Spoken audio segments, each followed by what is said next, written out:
Welcome to English Through Ideas podcast, where we learn English through powerful ideas. Imagine for a second that you are the CEO of this massive company. Oh, yeah, massive company. Right, but the company is completely failing. I mean, your board of directors is betraying you, your bank accounts are totally empty, there's a terrible illness sweeping through your staff, and, well, your own family is falling apart. Wow, that's a lot. It is. So if someone found your private diary from that time, what would be in it? Probably a lot of angry rants, right? You would just be complaining about how unfair the world is. Oh, absolutely. I mean, Yeah. it would be completely natural to find pages and pages of, stress, panic, and anger. Yeah. Anyone in that situation would just feel overwhelmed. Exactly. But today we are doing a deep dive into a really fascinating stack of sources. We're looking at a historical introduction and an audiobook transcript for a book called The Meditations. Right, and this was the actual private diary of a man who faced exactly that level of stress, wasn't it? He did. He was the Roman Emperor Marcus Aurelius, literally the most powerful man in the ancient world. And surprisingly, his diary is not full of political secrets. Or angry complaining, right? Yeah. It's filled with these simple, beautiful reminders on how to be a kinder, calmer person. Which is exactly why this deep dive is just so relevant for you listening right now.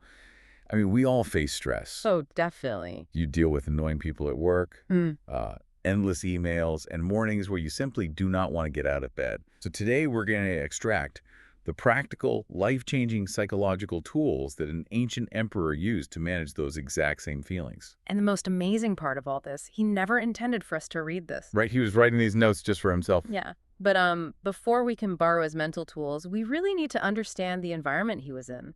We need to look at his biography to prove that he wasn't just, sitting in a quiet, peaceful room theorizing about stress. No, he lived in absolute chaos. Total chaos. Let's look at the facts here. He was born in 121 AD and was eventually adopted by the previous emperor to take the throne. But he wasn't raised to be some spoiled rich kid, was he? Not at all. The historical sources show his education was handled with, extreme care. He was trained in the strict doctrine of Stoic philosophy. And when we say doctrine, we mean a very strict set of rules and beliefs, right? Exactly. Originally founded by a man named Zeno. And from a young age, Marcus was taught to avoid all softness. He dressed in plain clothes. He even chose to sleep on the hard floor instead of a comfortable bed, right? Yeah, just right on the floor. And he was specifically taught to stay far away from the crazy extravagances of his day. Oh, right. Because in ancient Rome, people were completely obsessed with these wild chariot races in the circus. I mean, fans would literally riot in the streets over their favorite racing teams. It was madness. Yeah. But Marcus was taught to just ignore all of that. He was trained to be calm, simple, and disciplined. But then, the ultimate test happens. Right, he actually becomes the emperor of Rome. And his reality just becomes a nightmare. The sources show that as soon as he took the throne, the empire started falling apart. It's just one disaster after another. Yeah. Endless wars broke out on the borders. A severe plague swept through the population. Yeah, and there was mass starvation in the streets. Terrible floods destroyed the grain supply. It actually got so bad that Marcus had to take the imperial jewels, the treasures of the empire, and sell them in the public market. Wow. Just to find enough money to help his starving people. And, if you look at his personal life, it really wasn't any easier. His co-emperor, a guy named Verus, was supposed to be helping him fight a war. But instead, Verus plunged into drunkenness and terrible behavior. exactly. On top of that, Marcus had many children whom he loved dearly, but most of them died very young. It's heartbreaking. It really is. And the one son who did survive to succeed him, Commodus, well, he grew up to be a weak, ferocious, and bloodthirsty tyrant who essentially ruined his father's hard work. It is just tragedy after tragedy. Oh, and to be completely impartial with the historical record here, we should mention one detail. The text notes as a blot or like a dark mark on his reign. Right, the persecution. Yeah, during his time as emperor, there was persecution of early Christians. Now, we are simply reporting what the source material says here. The text suggests that Marcus likely allowed this because he only knew of the Christians through false rumors and what the source calls calumny. And for those learning English, calumny basically means malicious lies meant to damage someone's reputation. Exactly. He was a man of his time, making decisions based on the terrible, often false information he was given while managing empire-wide disasters. It paints a very clear picture. He was managing a world that was constantly threatening to completely collapse. So how in the world did he stay so calm? I mean, how did he not completely lose his mind? Well, to understand that, we have to understand the core of his worldview. The sources break down Stoic physics and ethics. Okay, that sounds a bit academic. It does, but the idea is actually quite simple. The Stoics believe the universe is a single, living system governed by reason. They sometimes call this divine providence. Meaning there is like a logical, natural order to everything. Exactly. Everything has a logical place. Okay, so where do human beings fit into all of that? They believed a newborn human soul is like a completely blank sheet of paper, ready for experiences to be written on it. And because the universe is governed by reason, the only way for a human to be truly happy is to act with reason. Okay. In this worldview, there are no gray areas about what is good and bad. Break that down for me. What does he actually consider good and bad? For a Stoic like Marcus, the only true good is virtue. Meaning? That means being fair, having self-control, and being courageous. That is it. The only true bad is viso, being cruel, greedy, or cowardly. Wait, so what about everything else? Like what about getting sick or getting rich or losing your house? According to the sources, everything else is completely indifferent. Indifferent. Yeah, wealth, health, sickness, pain, poverty, they are not good, and they are not bad. They are simply the environment where you get to practice your virtue. Wow. Let me make sure I'm getting this. So losing all your money isn't a bad thing. It's just, well, a new situation where you practice being a good, patient person. Precisely. That is a massive shift in perspective. I mean, it explains why selling the imperial jewels didn't break him emotionally. It was just an environment to practice being a good leader. Exactly. But, it takes constant practice to maintain that mindset. Yeah. Which brings us to how he actually used this philosophy to survive his daily life. We have to remember that his diary, the meditations, was his personal therapy. Right. He was writing these notes to himself, often sitting in a cold military camp on the front lines of a war, just trying to keep his own mind strong. And one of the most relatable moments in the entire diary is his morning routine. It is amazing. The Emperor of Rome literally argues with himself about getting out of a warm bed. It's so human. It really is. He writes to himself something like, "Was I born to lay in a warm bed and enjoy pleasure? Or was I born to be busy and do the work of a human being?" He even uses nature to inspire himself. He reminds himself to look at the spiders, the bees, and the ants. Oh, right. Yeah, he notes that all these tiny creatures wake up and do their specific work in the universe in perfect order, without complaining. And he asks himself why he, a human being with a rational brain, should be any different. It's a great trick for starting the day. But he goes even further with another mental trick that I just found fascinating. We can call it, well, stripping away the illusion. I like that. Yeah, to make sure he doesn't get tricked by luxury, Marcus breaks expensive things down into their raw, boring physical material. Right. He looks at a highly expensive purple robe, which, in ancient times was the ultimate symbol of wealth and imperial power. The ultimate status symbol. Exactly. Yeah. But instead of seeing power, he tells himself it is just the hair of a sheep dyed with the blood of a shellfish. Yes. Bug blood, basically. And he does it with food, too.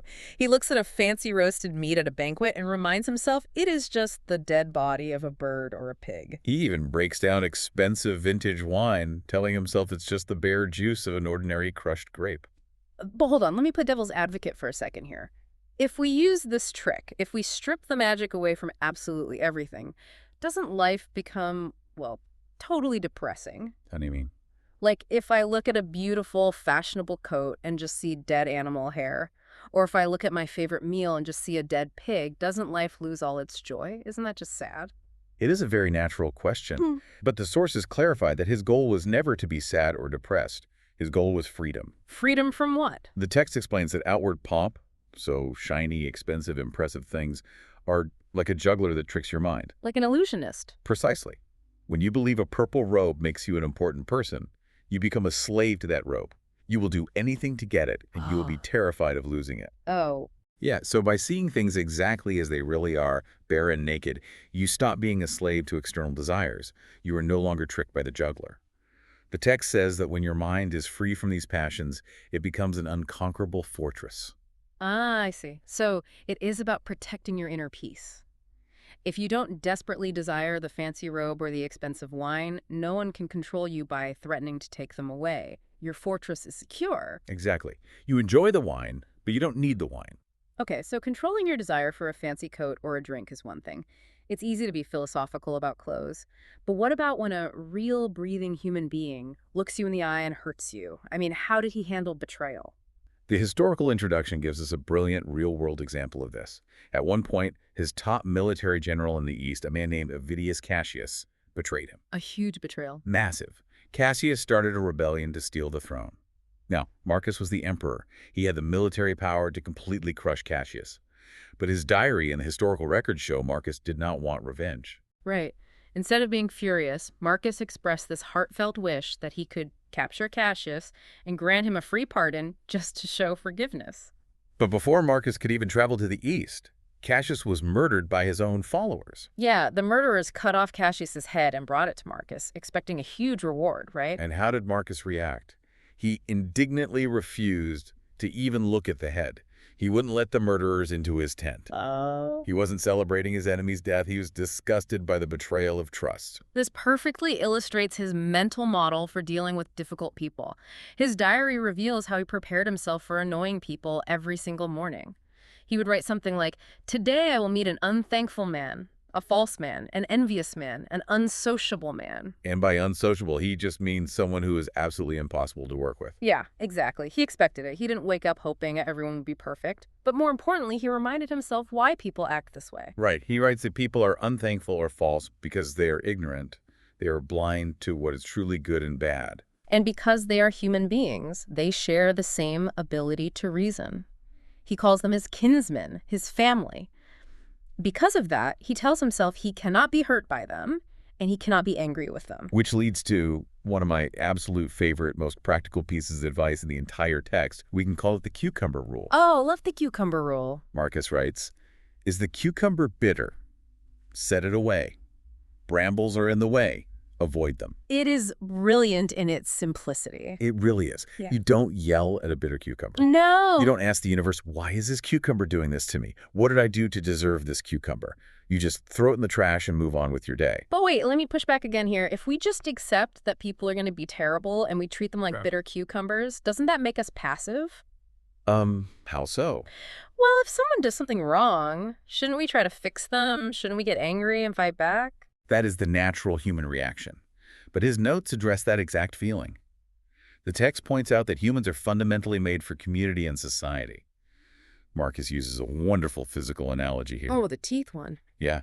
He says we are like the upper and lower teeth, or your two hands. We are designed by nature to work together. Mm-hmm. If someone does something wrong, his rule is simple. Either teach them better or bear with them. Teach them better or bear with them. So patiently explaining why they are wrong or just tolerating them. Getting furious isn't an option. Because getting angry turns you into a wild beast. It harms your own rational soul. He writes that the absolute best kind of revenge is simply not to become like the person who hurt you. Wow. If someone is cruel to you and you become cruel back to them, the bad guy wins. They have successfully corrupted your character. Don't let them corrupt your fortress. That makes a lot of sense. But, you know, keeping that level of patience is incredibly hard. To actually let go of all this anger and desire, Marcus relied on one final massive shift in perspective, right? He looked at the vastness of time. Yes. The concept of time and how quickly things disappear is everywhere in his diary. It is how he humbles himself. He constantly reminds himself how incredibly short a human life is. He writes that the time of a man's life is as a point, just a tiny, invisible dot in the universe. He spends a lot of time talking about how famous generals, rich kings, and brilliant philosophers all die and turn to ashes.